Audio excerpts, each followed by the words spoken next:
Good morning, everybody. Day 2 of De-stress in December.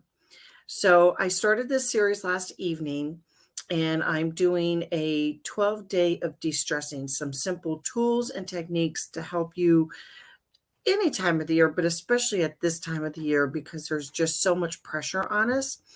And with the world and the craziness that it is right now. So last night I talked about anchoring and anchoring in new beliefs or inspirations, things like that. So if you'd like to see that, I encourage you to go see it. And like I said last night, these tips and techniques, I'm doing 12 over 12 days. You may not use all of them. Some will resonate, some won't resonate with you.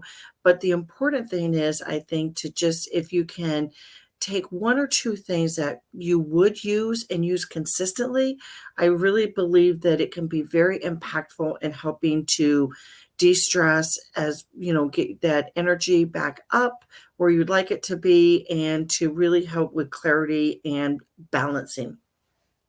Today I'm going to talk about attitude, and these are all from a ebook that I had received from Heart Math. I'm a certified Heart Math practitioner, but this ebook is available to anybody at no charge. So I will put the link to the ebook in the comment section so that you can obtain it for yourself.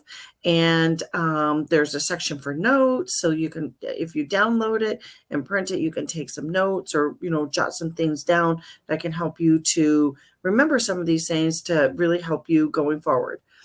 So today we are talking about attitude, and you might be saying, yeah, I have attitude. Everybody has attitude, and we certainly all do, don't we?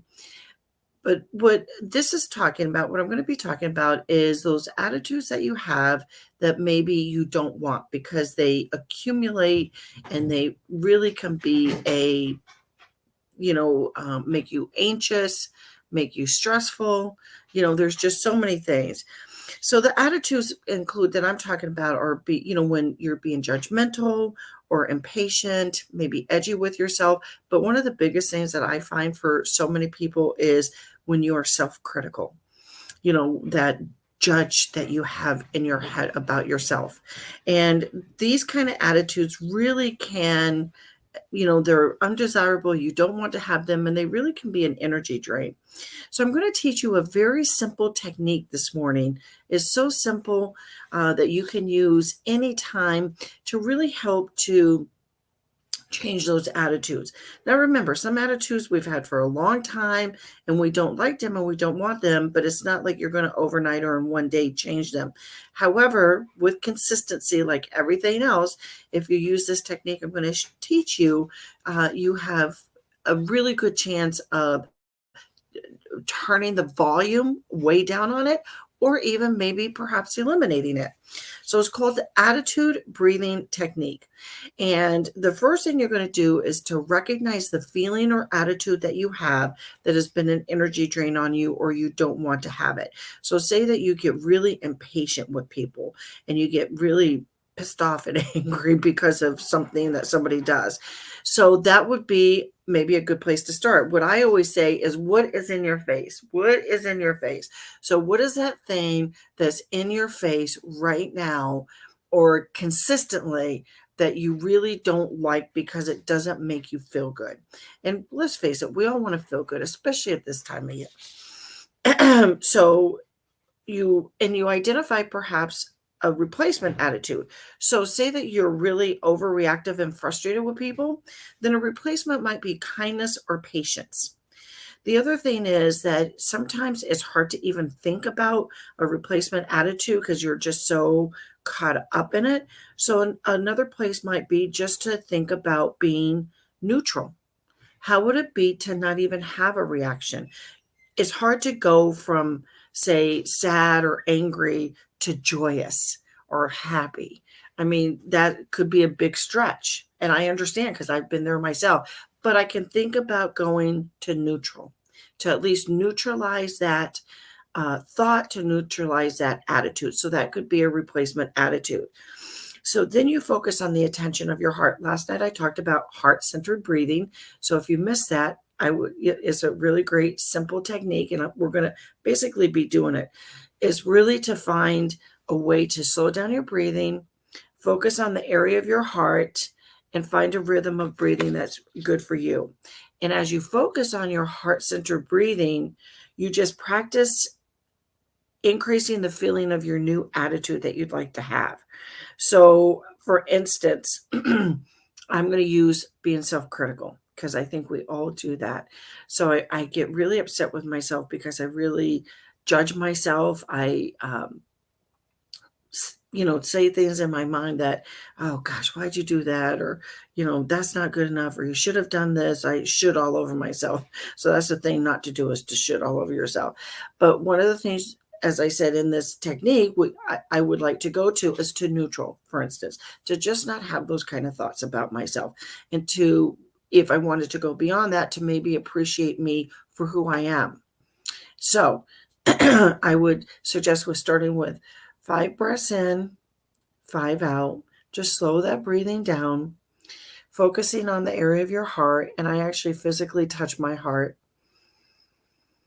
And I just start practicing feeling neutral. That I'm okay, that everything is okay in this moment. And if that thought of judgment comes up for me, or being self-critical, I just notice it. I don't analyze it, and I just let it pass. And just doing this for a couple of minutes really, really makes a difference. And practice it. Excuse me, I'm sorry about that. Practice it throughout the day. So just take 2 to 3 minutes throughout the day to replace that attitude of what you don't want with something that you do want. And again, as I said yesterday, and I said a little earlier, is all of these techniques and trips may not resonate with you, or may not, it's something that you like or something that you don't like. Take what you like. You cannot do this work wrong. You cannot do the work of trying to feel better and be better wrong. You can only do it right. So do what's best for you. Just take a couple of things, though, and do it consistently. You can, so these, as I said, this changing these unwanted feelings, emotions, and mindsets can help you to reduce the energy, resiliency, and the ability, and it can increase your energy, increase your resiliency, and increase your ability to feel good. And the techniques that I'm using and practicing with you are in an ebook that I will put the link to in the comment section. It's a free ebook directly from HeartMath, so you can get it right from them. You don't have to go through me to get that. And it's a really great resource, and they have many other resources that are available to help us in this crazy world to stay balanced, heart-centered, and to feel good. So I hope everybody has a great day today. Practice this, or the anchoring that I talked about yesterday. Tomorrow, on Wednesday, I'm going to be going live at 9 a.m. again. So I hope to see you at that time.